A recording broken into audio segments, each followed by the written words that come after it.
We have this wedding going on this afternoon. I'm not sure how many of you guys are going. You going? No. You are going? I'm going, yeah. You're going as well? Well, I'm going to be trying to live stream the wedding. Oh, you're the live stream. Okay. All right. Bro, it's a family of Kohanim, bro. He's going to charge Kohanim. Anyways, good. So this afternoon, whoever is here is expected to be in full Seder. However, there's not going to be a lot of supervision over that full Seder. All right? Good. Anyways, let's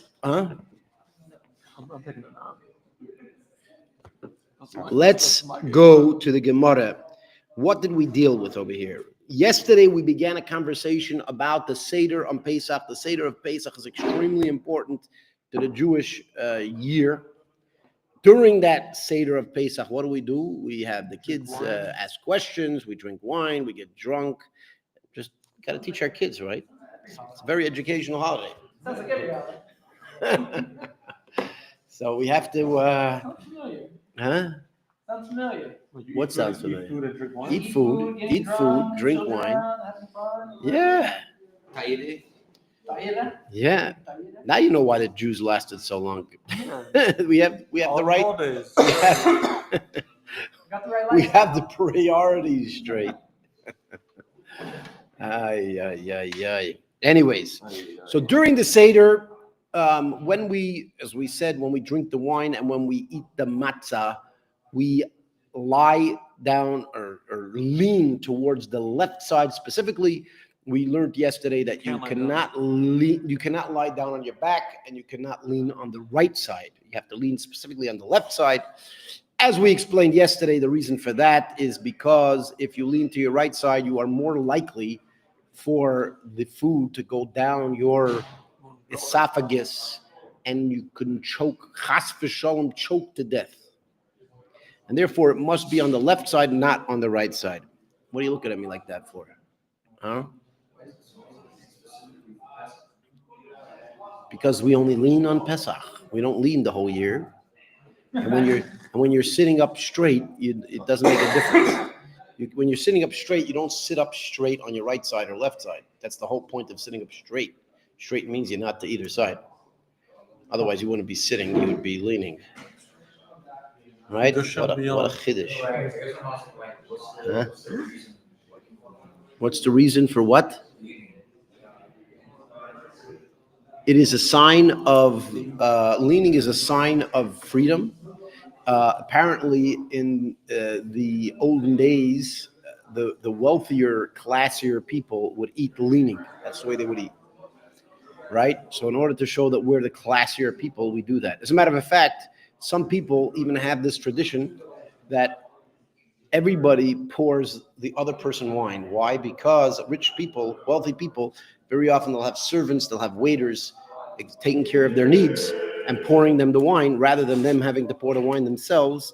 And therefore, some people have the minhag on Pesach that somebody pours the wine for you. You don't pour your wine for yourself. However, other people say that that's problematic because even though you are being poured to, but then you end up pouring to somebody else too. So then they kind of canceled the whole thing, right? Maybe the trick is just to hire a goyish waiter. Just say, I'm sorry, goyish waiter, Zel. All right? We have somebody from New Zealand over here. That's not how you spell New Zealand. I know it's not how you spell New Zealand, but I think that they're trying to say New Zealand. N-U-Z-E-L-N-D. I think it's supposed to be New Zealand. Huh? New Zealand. It's new. It's like a Jewish. They must be. Maybe they're Jewish. They might be Jewish. New Zealand. All right. All right. What's that name over there? How do you even say that?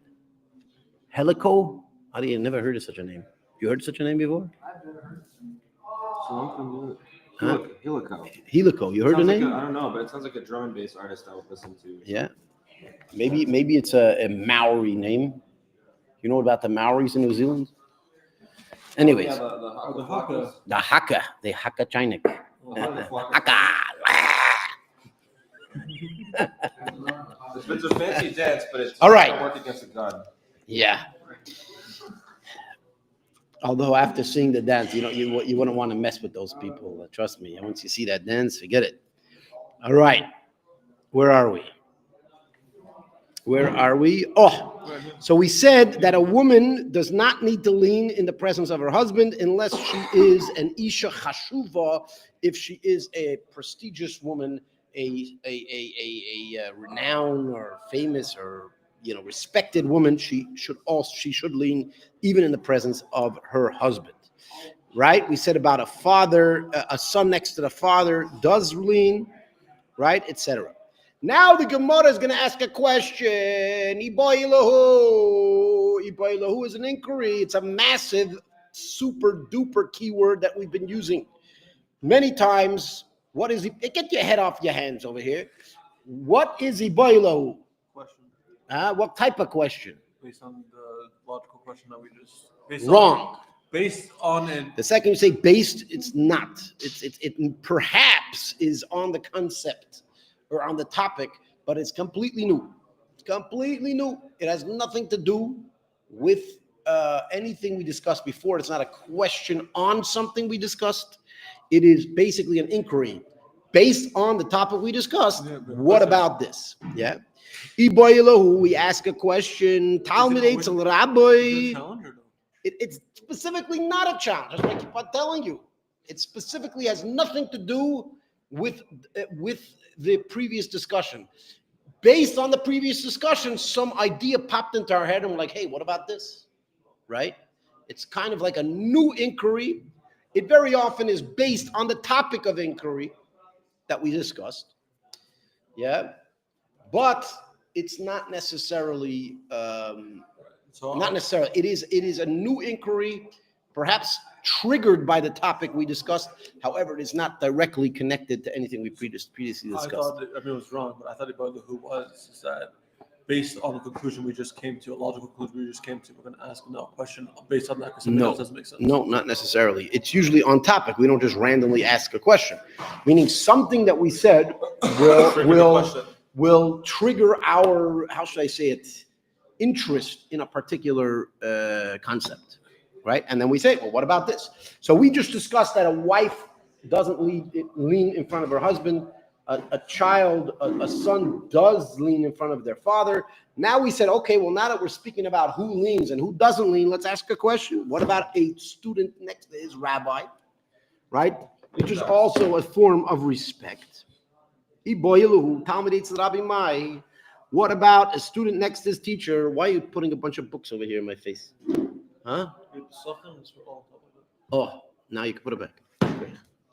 Toshma, which is another big keyword, and this keyword, toshma, literally means come and listen. However, it's a massive keyword that I'm going to expect Yaakov David to know, because I think you're here long enough to know what toshma is as a keyword. What is toshma as a keyword? Look at me like it came from Mars. It's like... Maybe we hear from the Tanaim. So Toshma, I'm going to say this and I'm going to repeat this every time we have Toshma. It's one of the most important keywords in the Talmud. Toshma literally means come and listen. In other words, I'm going to bring you a quote to try to resolve an issue that was mentioned. Okay? Not necessarily a Tanaic quote. Not necessarily. It could very well be an Amaraic quote. We have to see. But Toshma means we're going to bring a quote to try to resolve an issue. Whenever there's a Toshma, there's an issue being dealt with. In our situation, we had a question. Toshma would be trying to give an answer to that question. I mean, we had an inquiry. What's the story here? Toshma is giving the answer. Sometimes Toshma could come when there's an argument. There's two people that say two different things. The Toshma will try to prove one of them right or wrong through a quote. Right? But that is if there's an argument. If there's no argument, if there's just an inquiry or there's an issue that the Gemara is trying to resolve, then the Toshma is exactly that. It is a quote that is attempting to resolve the issue the Gemara has. So whenever you see a Toshma, you have to know, number one, that the Gemara has an issue. Number two, it's trying to resolve it. Number three, it's trying to resolve it by bringing a quote. What type of quote? We don't know until it's brought. Okay, it's not necessarily a Tanaic quote. It's not necessarily not. As a matter of fact, let's look over here. This Tashma happens to be an Aramaic quote, right? A lot of people think a Tashma has to be a Tanaic quote, but no. This one is an Aramaic quote. What? Usually not. No, because Tashma is trying to resolve an issue. You don't resolve an issue from a pasuk.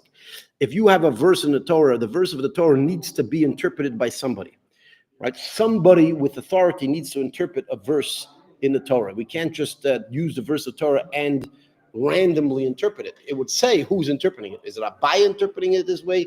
Is it somebody else interpreting it that way, etc.? Does that make sense to you? Can I know it? Good. Toshma, come and listen to Abaye. Abaye says, Ki avinu beimar. When I was in the house of the master, Zaginon Abirke the Hadodi, we would lean on the knees of our colleague. In other words, even in front of the rabbi, they were all leaning. No, because they were kind of like sitting down or leaning like this with their knees up like this, and the guy in front of them would lean on their knees.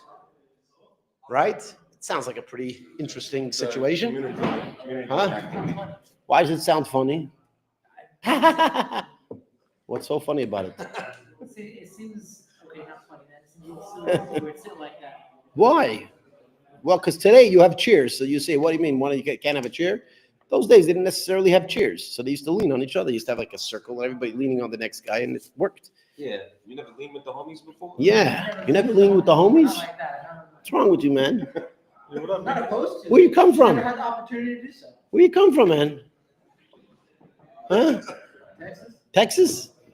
Oh yeah, Texas. They got guns over there. I wouldn't want to lean on them. You want to lean on it? You might set off the other person's gun. They have guns, all these Texans. I actually once met a Texan guy, and I told him, how many guns do you have? He says, more than you want to know. Yeah, they have a lot of guns. Yeah. They need them. They need them? Maybe one. I don't know why these people have like 5, 10 guns they never used in their life. Keep all the rainbow zombies at bay. Huh? They really need so many guns? How many guns do you have? I've never owned a gun. You've never owned a gun, and you live in Texas. You used to. It was in Colorado now. In Colorado. They don't let you have guns in Colorado? No, they do. They open carry in Colorado. Oh, they do Yeah, it. so Okay. Rabbi Boaz has enough guns for me. Yeah.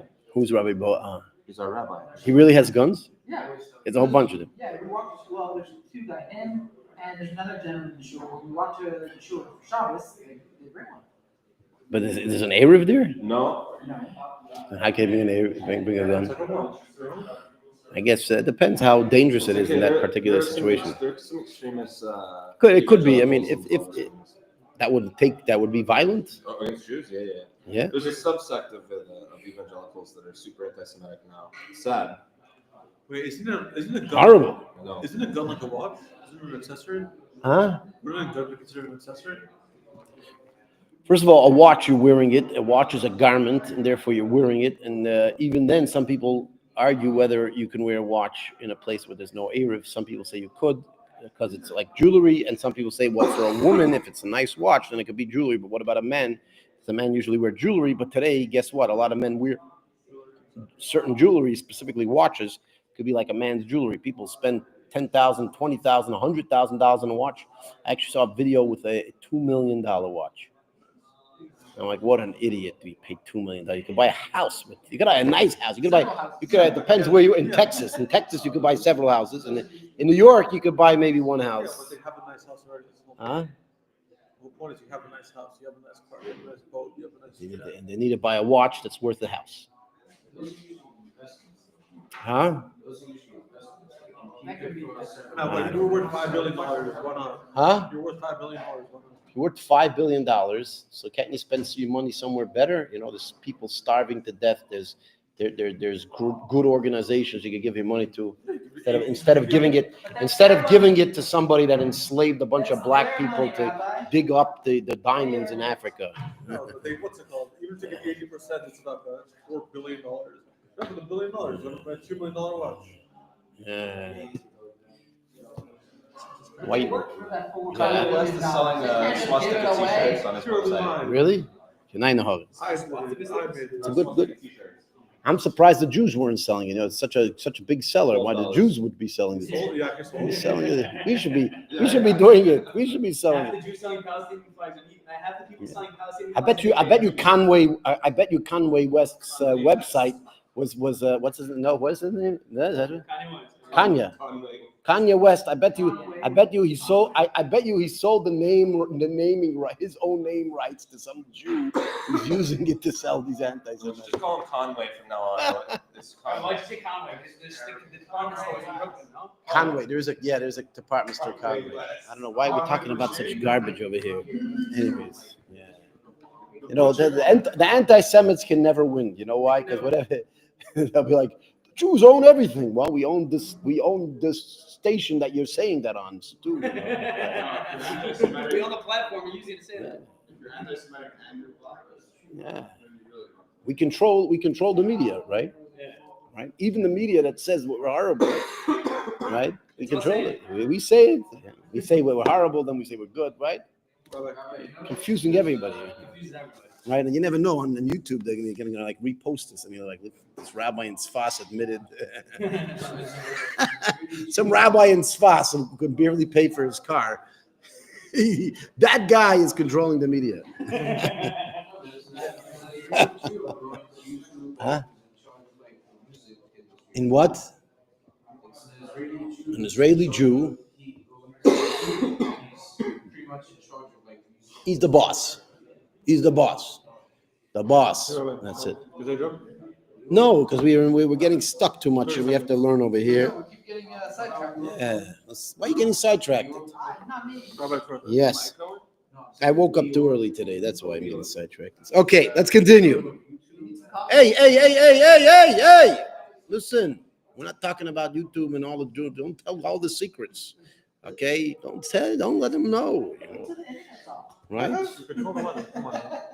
Goyim should live in peace and they don't have to know all our secrets. You know?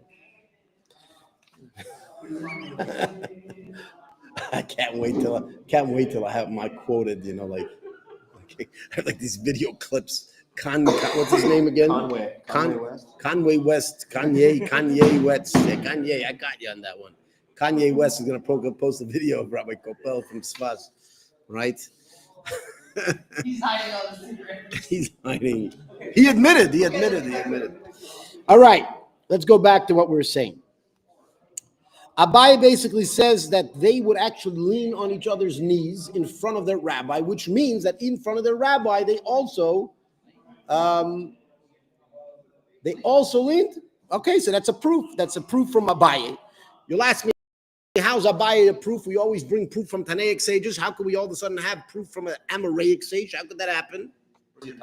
Oh, because an Amoraic sage does have authority.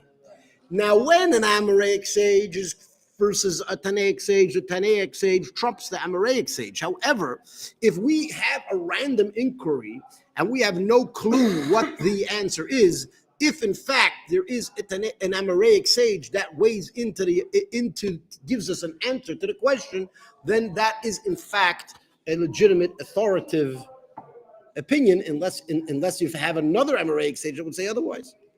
All right, so right now we have Abaye. He basically says absolutely unequivocally you do lean in front of your teacher, right, by the Pesach Seder.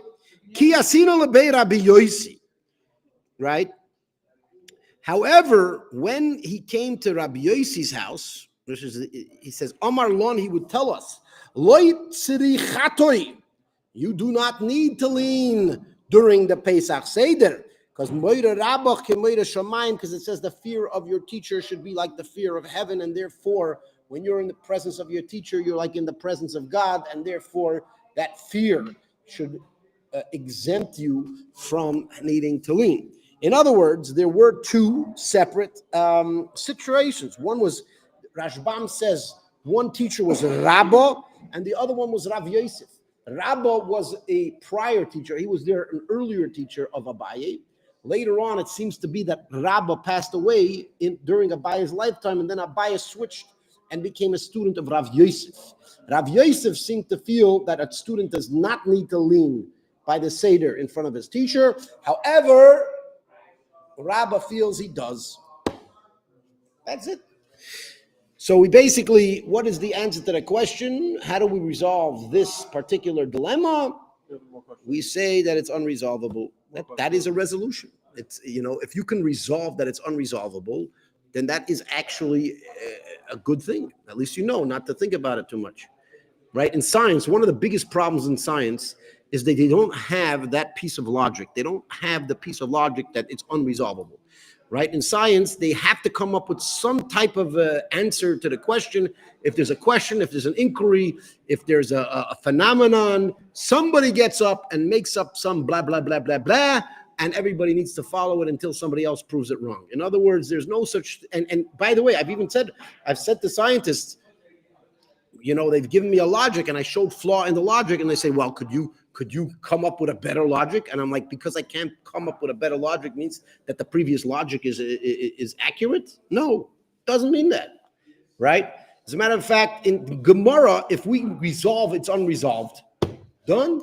It's unresolved. That's it. There is a mechanism for determining that we failed, right? In science, there's no such thing as it's unresolvable. It's almost like anybody could try and resolve it, and I have to basically argue with somebody that's coming up with a flawed logic.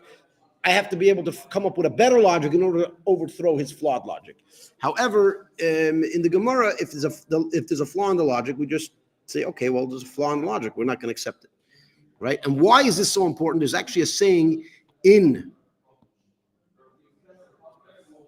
there's a saying in the scientific world that in order for there to be advancement, you have to have the previous generation of scientists die.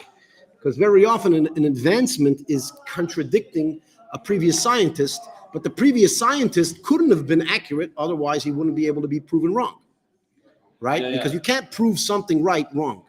If it's right, you can't prove it wrong, right? So the previous scientist that's wrong will never want to admit it. Not only won't he want to admit it, very often his whole generation will say, no, this scientist concluded this, right? And then the other scientists will have to wait till they're all dead because no one's going to listen to them until they're all dead. But this is a problem, right? It's a problem when a person thinks that they're the top. That's one of the problems with secularism, is that they believe that they're at the top of the totem pole. Totem pole? Is that right? They're at the top of the totem pole. Yeah. They're an ivory tower. They're at the top. And therefore, they cannot admit their own personal, how should I say it? Weaknesses. Yeah. Their weaknesses. They don't want to admit their weaknesses. However, admitting your weaknesses is in fact a tremendous show of strength, because it shows that you can know what is and what isn't. Yeah, So Eric Weinstein, who's one of the smartest Jewish people alive, has had a Thiel Capital and a mathematician, Jewish guy. He said he calls it the DISC, the Distributed Information Suppression Complex. Yeah. He's described that in the universities and in the Horrible. science system. It is. Horrible. Got to get rid of this thing. Huh? What? Oh, so this person was what is this guy's name? Coolio fan. Coolio fan. Mr. or Mrs. I'm not sure, whatever, Coolio fan. And don't tell me it's not either one, because I don't play that game. It's either Mr. or Mrs. for me. Anyways, many people look at religion, and by definition, they say religion is all about not being logical. Now, that could be true for many religions. However, ultimate Jewish biblical tradition is not meant to be that way. Right? Everything's meant to be proven. Everything's meant to have hard logic. And that is actually what the Talmud is about, is logically confirming what it is that God wants. And there are many ways to do that, right? And there's rational, logical, mathematical equations to really understand what it is that God wants, and obviously what it is that God doesn't want. However, part of understanding godliness is that certain things were kept from you. Right? And therefore, if you can figure out what God wants, good. If you're not sure, sometimes you're not sure between two things, sometimes you're not sure between three things, and sometimes you're completely not sure. So you have to say, okay, well, that's my weakness. God gave me a weakness that I cannot figure out a particular thing, and that's the way I have to live for the rest of my life. V'zehu. Good? Now, the fact that many religions do use the concept of blind faith and lack of rational reasoning as the foundation of that religion, that's their problem. That's not my problem, right? As a matter of fact, I always tell people, they don't like hearing this, but I say that I'm an anti-religious rabbi. Do you know what that means? What does that mean, Avi? I mean, that means anti-religious means What? How can you be an anti-religious rabbi? Like, you can't, not if you like putting on tefillin there. Huh? Not if you like putting on tefillin well, what's if you put on film not for religious reasons? Well, that becomes Meaning if you understand the brilliance of godliness and his commands, right, then when you do them, you're not doing them randomly because you just randomly choose to do something that doesn't make sense. You're doing it, huh? He doesn't understand. I understand. He doesn't understand. He's meeting some rabbi. He's like, I've never heard of such a thing before. This thing sounds completely different than everything I was ever taught, and that's fine because people are not taught everything, right? You can't know everything. It's impossible to know everything, and therefore, a lot of people, in order to make themselves feel safe, in order to make themselves feel safe, they like to kind of conclude certain things, even if they cannot really conclude it. For example, an atheist that says there's no God. How do you conclude that there's no God? You know everything to know that there's no God? You've seen everything? You've heard of everything? No, you don't. If you don't know everything, you can't know there's no God, right? You don't know that you know. Right? But what they want to grab onto that assumption because it makes them feel, it gives them some level of tranquility. Oh, at least I know something, right? But the fact is that people need to be open to constantly learning and developing, and that's what Torah is about, and that's what the Talmud is about in the various different aspects of its teachings. I would like to finish. What number are we up to on the sheets over there? We are on number 2829-ish. Oh, and how many do we have altogether? 40. Oh, so we got a little bit to go. Let's see if we can get to the end today. All right. In other words, right now, Abaya's quote says there are two opinions, whether you lean or not during the Pesach Seder. One says you do, and one says you don't. Now we have Meisvei, says Meisvei. You know what Meisvei is? Meisvei is also an important keyword in the Talmud. What is Meisvei? What's Meisvei?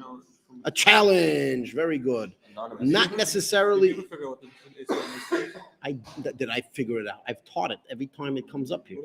What's the difference between Eisvei and Meisvei? Eisvei is when a particular person is challenging, and Meisvei is when there's a general challenge. So Meisvei is kind of a noun. There is a challenge. Eisvei is like somebody is challenging. Yeah, good. The reason why I said that Yeah. was because I thought everyone else was like, I'm going to go look in and see if there's actually like the difference between two words. Like, let me go look in and find out. Let's deal with the challenge. There's a challenge. We basically have two opinions over here. One opinion says you do, one says you don't. Right? Good. What are you reading my computer for? We'll get to his question later. What, we have to, we're in the middle of Talmud. Maybe at the end we get to. Yeah. Good. Yeah. I miss this class so much. Yeah. People have the onus of proof that planes work. Prove to me that a plane works. How do you know that a plane works? How do you know that an airplane works? Every time you get on the plane, you have no idea. Oh, who says they're a plane? What did you get on what plane? You went on a plane? I don't believe you went on a plane. No, it's because of I don't went with him. I don't went away. I don't. What happens if a guy was born in a cave? He never saw an airplane in his life, right? And somebody comes into the cave and says, "Listen, I've been on the airplane. I've seen the airplane. I understand the airplane. It works."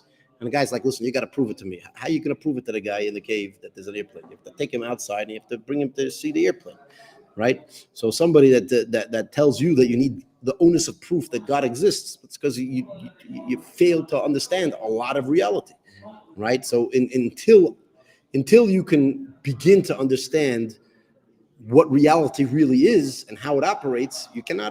Well, I'm going to prove the guy. So prove to me. It's the oldest thing in the book. Prove to me that God exists. There is proof out there, but you gotta be open to it. Number one, and you have to be able to take a step outside of the normal human, if you want to say secular perspective. right? Take a Christian is going to tell you, prove to me that this guy isn't God. You say, prove me he isn't God. He'll say, you have the onus of proof. Everybody wants the onus of proof to prove me wrong, right? Maybe try to prove yourself wrong, right? Try to prove yourself wrong. When was the last time you proved yourself wrong? All the time. Good. You should continue doing it. Learn Gemara, it's all the time. There you go. So that's when you learn Talmud. You start realizing how to challenge your own understanding until you can reach a higher understanding. Right? Good. Continue doing that. You're the one making extreme. What the? You see this guy. He's on it. This guy. Let me tell you something.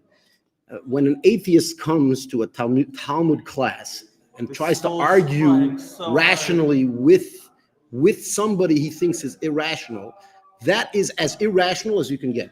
You can't get more. Think about it. Somebody who claims to be rational is coming to have a rational argument with somebody they believe is irrational. What kind of idiocy is that? That's the stupidest thing I've ever heard in my life. And he thinks he's smarter than me. I didn't come to an atheist and try to have a rational argument. I know they're irrational. So I don't try to have a rational argument with an atheist. There's no point. I already know that. I know that the atheist is irrational. So I don't bother having that argument to begin with. I know they think they're rational, but I know they're not. So since I know they're not, I don't bother having a rational argument with an atheist. That's okay. He's engaging positively. I know he's good. I have no problem with the guy. He's the regular guy. But I want the guy to think to himself, like you're coming to somebody who you claim is irrational and trying to make rational arguments to prove somebody that you believe is irrational. It doesn't make any sense. Like, why would you do it? And you know what? He's not the only one. The people who do this most are atheists. They feel this need. They feel a need to prove other people wrong, right? To prove themselves right. But why would they need to do that? Why would you need to do that? Does the Mossad have to prove to their enemies that they're better than them? No, they just do what they do. They just do what they do. You think the Mossad told Hezbollah, by the way, we're about to blow you up with peepers. No, I don't need. What do I need? On the contrary, I'm doing better. Right? If the atheists are so much smarter, and by the way, atheism has no God. If there's no God in atheism, then what would be the point of encouraging other people to do anything? Right? Live your life. So do your life. Enjoy yourself. So, right? That's why the communists killed so many people, because they couldn't care. They were atheists, and atheists by definition have no moral backbone, and that's why the most murderous religion ever was atheism, by far. Yeah, look at the communists. The communists, just the communism. Communism is actually one of the few officially that has like 150 million people dead already just in the last 100 years. That's like more people in all of recorded history of all religious wars combined. They didn't kill 150 million people. Why? Because by definition, an atheist shouldn't care about anybody else, because there's no reason to care about anybody else. What do they gain? Only if there's a gain. If there's no gain, they shouldn't care. Yeah. Right? Some people like. But why do they care? Because they are trying to fight something so deep and internal within themselves, right? They know that there's a God, but they can't quite figure out how to define it to themselves. Yeah. Right? You understand what I'm saying? They deep inside feel and recognize and sense this greater reality, but they're annoyed at the fact that they cannot really put it into words, right? And therefore, their way of expressing their annoyance is by connecting with others that believe God to try to knock it down, because it's. And by the way, there could even be, I don't know why I'm hacking at Chinik about this so much, but there could even be a real positive, godly aspect to this reality. And I think, here's what I think it is, right? Here's what I think it is. Listen to me carefully, cool old fan, or what is his name? Listen carefully, right? The truth is that very often an atheist is so godly that they cannot stand lies. They hate lies and they hate falsehood, right? And when somebody dares to claim to define God in a way which is a lie, which most people do, by the way, most people define God in a false way, they can't stand it. They can't stand it. It bothers them that somebody dares explain God in a way that is not true, right? sometimes for personal benefit. Sometimes people explain God in a way for a personal benefit. It happens, right? What's that? I don't know who Charles Manson. Who is this? I don't even know the guy. He's But- got a good point here. Like one of the big atheist leaders is a Jewish guy named Sam Harris. Yeah, there was another very big atheist Jewish leader. You know what his name was? Karl Marx. Oh yeah, Marx. Oh, yeah. Karl Marx. But he'll say something like, morality is you calculate morality by like units of suffering. You say, okay, well, my conscious experience is the only thing that exists, and because conscious experience is the only thing I can be sure exists, that my suffering is the most important thing, and so therefore it's units of suffering, and then you decide how you're going to run your whole life in civilization by reducing units of suffering. So again, in religion, by the way, and which very often is not necessarily a dogmatic religion, but even atheism as a religion, religions in general like coming up with theories that are completely that have no accountability in real life. They love coming up with theories in every religion, including Judaism. There's people that come up with theories, but if you plug it into real life, it makes no sense, right? You know what one of those theories was? Communism. Communism made a lot of sense. It didn't work, but they kept on pushing it and pushing it and pushing it. And it's the same thing with atheism. If you look at any society that was atheist for a long enough time, very often the first generation, they're still moral. You know why? Because they still have a lot of the mental, how should I say it, programming from spirituality. They still have the mental programming in their head that was passed on from their parents, right? As they go to second, third generation atheists, they're all, look at them wherever you go in the world. They are extremely immoral. They're extremely, detrimental to their own selves, right? You see that in atheist societies, suicide goes up. You see that drug use goes up. Everything goes up, right? Why? Because, again, if you actually try to act a true secular, which means an anti-religious life with a lack of spirituality, test it in human beings, you will see it will destroy them from within. And you see that in every single time it was tested. Go wherever you want. Go wherever you want in the world. Wherever there was a completely secular or atheist society, they self-destructed themselves, right? And by the way, the only major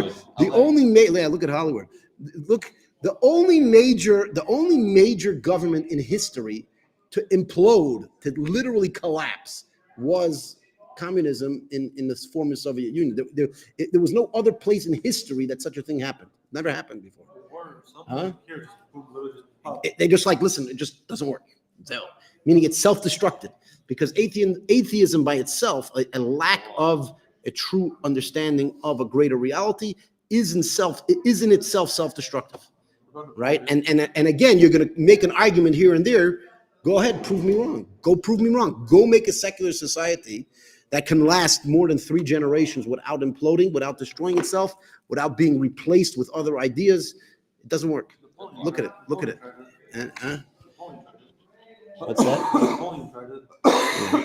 People, this guy keeps on hacking a Chinik about scientists. By the way, most scientists today are not completely secular. Most scientists. Go into a big scientific community, you're going to find there's a lot of religious scientists in some way or another, right? I mean, what are you talking about? They sometimes they're Christian, sometimes they're Jewish, sometimes this and that. They're not. You go to a science place, it's not like, oh, they're all cold atheists. It's not. It's simply not true. Oh, what do you mean? You would say secular? It says on the dollar bill, God we trust. Yeah.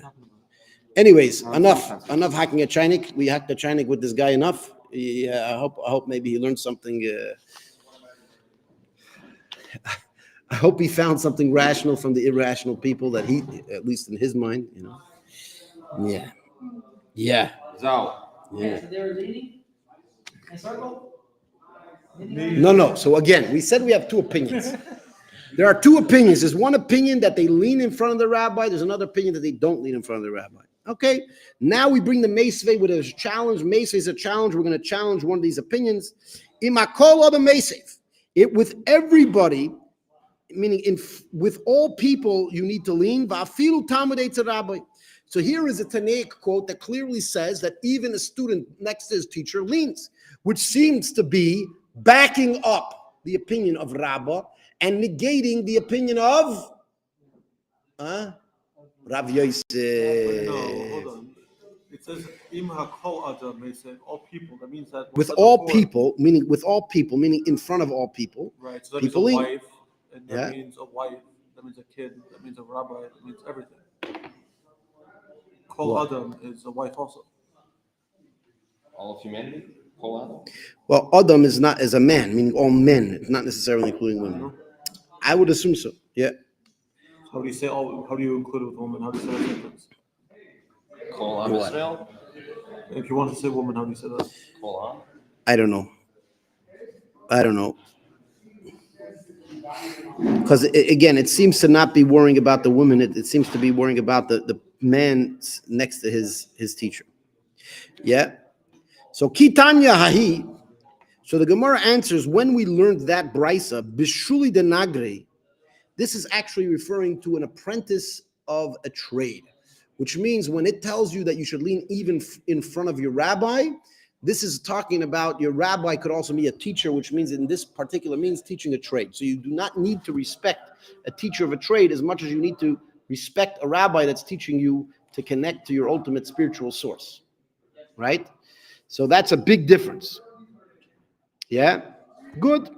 So that is the end of that conversation. In other words, the Gemara resolves that it is unresolvable. We have two opinions. We have two ways. We tried to challenge one of the two, but we failed to overthrow it. And therefore, we're back to square one. And that's that. All right? What does Bishilui the Nagre?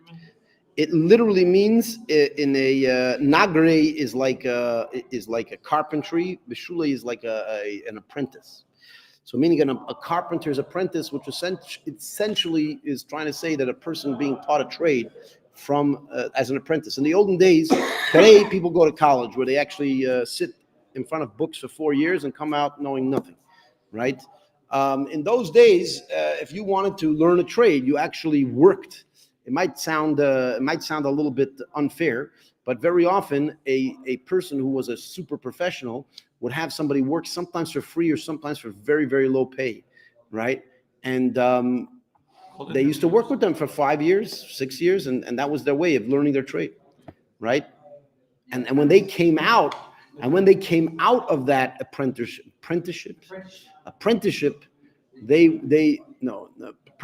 they came out of the apprenticeship, they were good at what they did, and they were professionals. They learned under the best of the best. Huh? They learned under the best of the best. They learned under the best of the best. They were apprenticed, and that's that.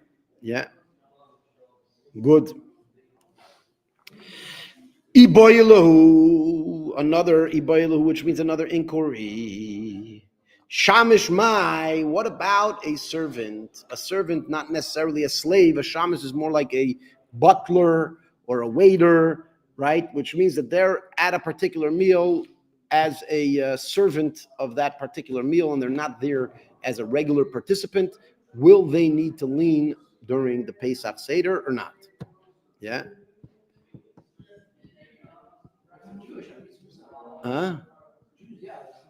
Well, then, so the Gemara has a question, and you have the answer. So we can close the Gemara. You have the Gemara has a question, you have the answer. Obviously, if the Gemara asks the question, it's thinking, this guy, he has his boss there. Again, we're saying if you're not feeling completely free to do whatever you want, then should you be signaling freedom when you're in a situation that you're not so free? That's exactly the discussion of the Gemara. Perhaps a guy that his boss is right there, he's serving a meal. Maybe he doesn't. As a matter of fact, we have an organization here in Tzfas called Ascent. Yeah, you heard of it? Yeah. Ascent. You never heard of it? Ascent. Yeah. And they are. It's like a hostel, and they very often have groups come, and even Pesach they have like this whole program. And in Tzfas, the only people available to work are Jews, right? So what do? So I was actually once. I don't know what I was doing there. But I was once there, maybe it was for the prayers that I did, whatever it is, and the owner of Ascent was literally like yelling at his employees, "You guys all have to eat your matzah." And sometimes they're not so religious, they're not so interested, right? Who's going to work on Seder night? What do you think? Somebody that's really interested in having a Seder is going to work on Seder night? No, obviously not. But the boss is like, no, you're going to drink the wine. It's like, that's part of your duties. Drink the wine. Yes, you better enjoy this Pesach Seder. All right, that's your duty, that you're getting paid for this. You're getting paid to enjoy your Seder. Anyways, all right. But here you have the reason I'm saying this, because even in today's day and age, you have the concept where there's a servant serving a Pesach Seder. Yeah. Amen. Tashma, come and listen. We're going to try to resolve this issue. The Rabbi Yeshua ben Levi, Rabbi Shmuel ben Levi says as follows: a shamash ochel kazayis matzah. A waiter or a service person who eats a kazayis matzah, who may save when he is leaning yotza, he is in fact fulfilled his obligation of eating matzah. He doesn't have to eat matzah after in a separate setting. So here we see, he says, Meisev ein loy meisev loy. Shmamino boy seibo shmamino. So we see that he does require a seiba. If he wants to fulfill his obligation, he must be leaning when he eats the matzah, and then it says shmamino. Here you have two very important keywords, both shmamino. As I've told you in the past, shmamino as a keyword will depend if it's in the beginning of a sentence or it's the end of a sentence. Here we have a very good, how should I say it, example of how it's at the beginning and at the end of the sentence. Okay, Shema Mino in the beginning of the sentence, literally Shema Mino means it's heard from here or it's understood from here. Shema Mino, it's understood from here, right? If it's in the beginning of the sentence, it's about to tell you what it understood from here. It's understood from here the following. Now it says if you understood from here the following is actually is actually a suggestion. Okay? Again, if Shema Mina is in the beginning of the sentence, it's suggesting that we understand the following from this particular situation. Yeah? If it's at the end of the sentence, it's conclusive, which means it's saying this is in fact understood from it. Now, very often you'll have it in the beginning and the end of the sentence, which means the Gemara is saying it's understood from here, X, Y, Z, and then it says it's understood from here, which means it is in fact concluding, yes, this is a proper calculation. Yeah? Good. Oh, by the way, this whole conversation with this guy that we were having, he was on, what's that, Twitch kick? It's from Twitch. Twitch. Guy was twitching. He was twitching from Twitch. That's actually rare. We usually get people from YouTube. Here we got Twitch. Anyways, we're going to end today's Gemara. I don't think did we finish the whole sheet? That was 35. So we have a little bit more. Okay, so tomorrow we'll learn a little bit more. Today we're going to end with that so that you can review the Gemara backwards and forwards. And I want you to know it really, really well this week because we're giving you a lot of extra time. And so, yeah, please know the Gemara well. All right? Mendel, we'll be drilling you this week. Happy to get drilled. Can I know how to? Good. Anything else? Any other last questions? Anybody have questions on what we said, on what we didn't say? Generally on topic, whether you're in person over here or whether you're live on the internet, wherever you are. Yeah. Somewhat. So, and Amorite sages have higher authority Then who? No. Tanaic are higher. They're Older. Tanaic sages have a higher authority, correct? Because they were an earlier era. So can an Amorite sage prove that Tanaic? They would never try. They would never try. No, they wouldn't try. What if the Tanaic sage got it wrong? There's something that they missed. So you have to understand, the Tanaic sage was an earlier era where they were closer to Moses and they had more information available, more accurate information because they were closest. And you have to understand that a Tanaic sage, you're talking about an era where if he was wrong, a different Tanaic sage would have caught him, right? You're talking about millions of people that were studying this information. And if any of those millions of people thought he was wrong, they would have said something, right? And that's why very often an Amoraic sage will side with one Tanaic sage over the other, right? But they will not assume they're wrong, because assuming they're wrong is basically assuming that for hundreds of years, no Jew was able to catch their issue that they caught, which doesn't make sense, not logically, and definitely not whatever. I actually said once that there was a story where a guy he was actually Christian, but we were discussing some biblical verses, and he says, Rabbi, I think everybody got it wrong, and he gives me another explanation. So I said, okay, so you're trying to say that God gave the Torah 3,300 years ago, right? And since that time, billions of people have read it, discussed it, and understood it to the best of their ability, right? But no one could figure it out until you came around. It was like, does that make any sense? What was this then? You're so smart that billions of people were in this discussion. And by the way, you're talking about God who wrote it in a way where he was trying to communicate to humanity. Since he was trying to communicate to humanity, right? If God wrote a communication that no one got right for the last 3,000 years after billions of people saw it, how well of a communicator is God? We had a whole new country. So you have to realize that this philosophy is not just a philosophy based on what's easier. It's easier to take era concluded and it's done. No, it's actually deeply rooted in the theology of the truth of Torah, because there would be a flaw if God would be giving a message and the message is so unclear that millions of people over numerous generations weren't able to discover a flaw in the understanding of it. Then there's a problem with God, not a problem with us, right? And it's part of why the structure of that they did, right? So there was an era, and they were saying, listen, this whole era, no one argued it. We're a later era. We are further away from Moses, and therefore we have less access to the accurate information, and they had more access to the accurate information. And therefore, if no one within that entire era challenged a particular opinion, we have to assume that is an unchallengeable opinion. Even if I come up with an idea that seems to challenge it, but I have to realize that it must be that my idea is flawed, not that their idea is flawed. You understand? So it is deeply based on theology as well, not just on what is convenient. It's not just convenience. It's convenient to say that this is as a matter of fact, if it was convenient, they could have just said, whoever's the earlier one, the earlier person should just rule, right? Because he's, it's convenient, right? By the way, in modern justice systems, very often it's like that. Once one judge rules one way, it's like, okay, now he ruled that way, he set the precedents, and everybody does the same thing, right?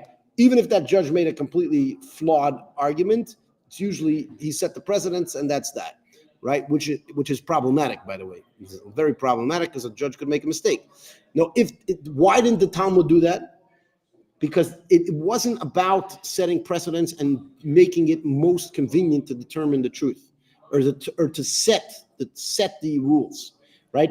In a justice system, they want to basically set the rules, and it shouldn't be complicated. They don't care what the rules are. They don't care if they're good rules. They don't care if they're bad rules. As long as there's rules, and everybody knows what to follow, and that's that. It's true, by the way.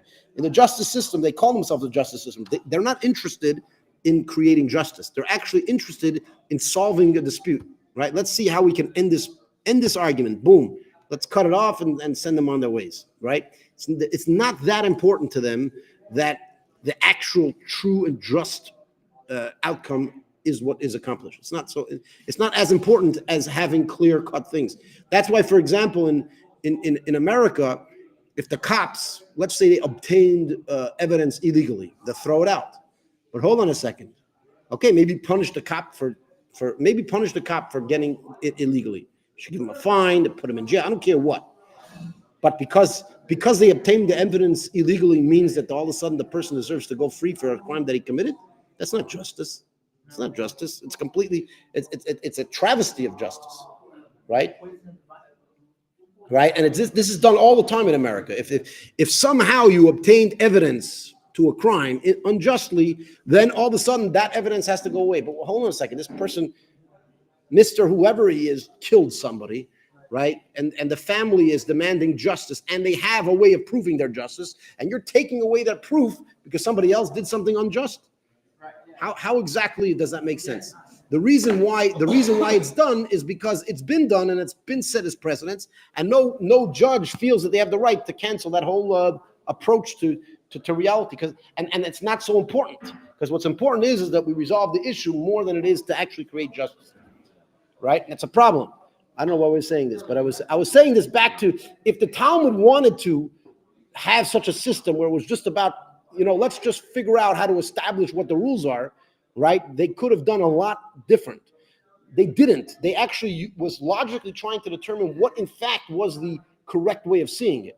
And they felt that somebody from a later era, when you're talking about the earlier era, had millions of people discussing this, and no one came up with an idea. And I come up with a reason to challenge billions of people from 100 years ago. Chances are that I'm missing information, right? Not that they got it wrong, but I'm missing some piece of information. There's some idea that I don't have that they did, and that's why they didn't. That's why no one argued on it.